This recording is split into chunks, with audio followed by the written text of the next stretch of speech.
Hi students, in this video I'll be going through the 2023 4EA Math WA1 question 2. Alright, so this is a question regarding the proving of trigo identities.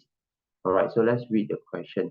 Okay, so the question wants us to prove the identity sine A plus sine 3A equals to 4 sine A cosine square A. Alright, so before you start doing the question, it's important for you to pause for a while to decide which side you want to start moving from.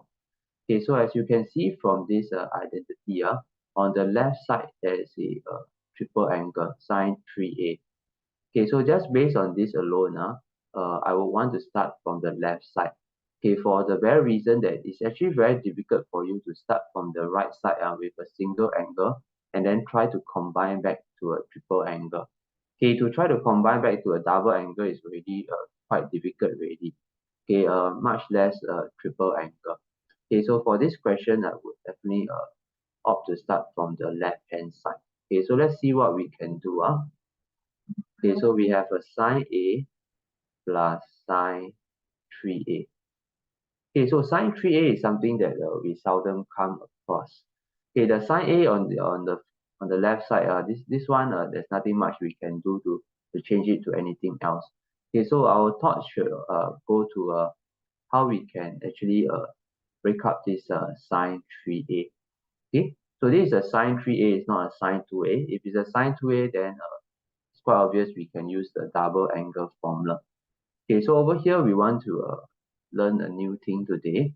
Okay, so because this is something that we seldom come across, right? Okay, so sine A. Okay, so the way to break up a triple angle is to split it up into a single angle plus a double angle. Okay, using the addition formula. Okay, because once we split up, once we open up using the addition formula, okay, we will get some trigo ratios with a single angle and some with a double angle. Okay, but double angle is not an issue because we have a double angle formula to deal with it. All right, because if you look at the right side, all the angles are just single angle. Right, so eventually we will still need to break down the double angle into a single angle. Okay, so over here we will apply the addition formula for sine. So actually addition formula for sine goes sine A cosine B, right? Okay, but now B is 2A, correct? So B is 2A, and A is just A lah, okay? So sine A cosine B, so B is 2A, so we write 2A, plus cosine A sine B. So B is 2A, okay, so this is what we get. Okay, so once we are done with this, okay, at this point in time, remember in a previous recap video on proving of trigo identity question, right? You need to ask yourself, what can we do to proceed forward? Okay, so over here you can see there's a cosine double angle and a sine double angle.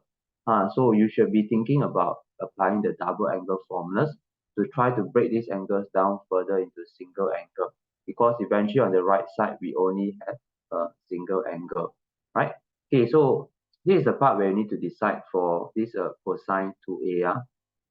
Okay, cosine 2A comes in three forms, right?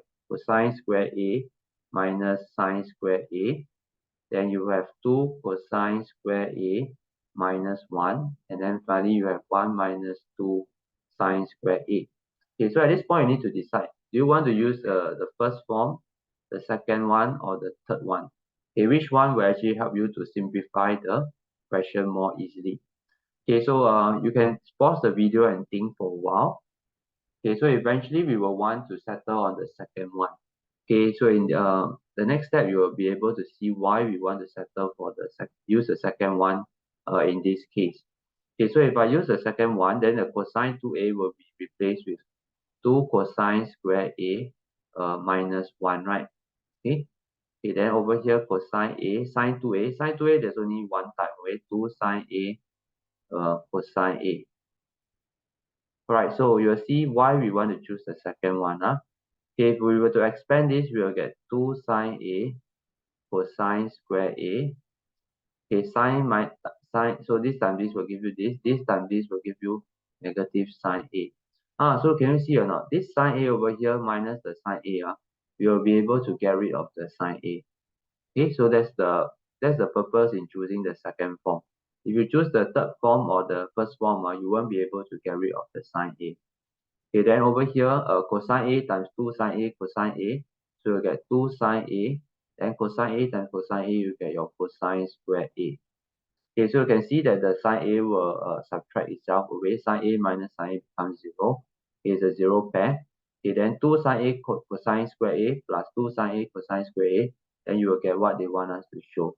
Okay, 4 sine A cosine square A. Okay, then you will be able to get the right hand side. Okay, so just a recap on this question. Okay, how to break up a triple angle?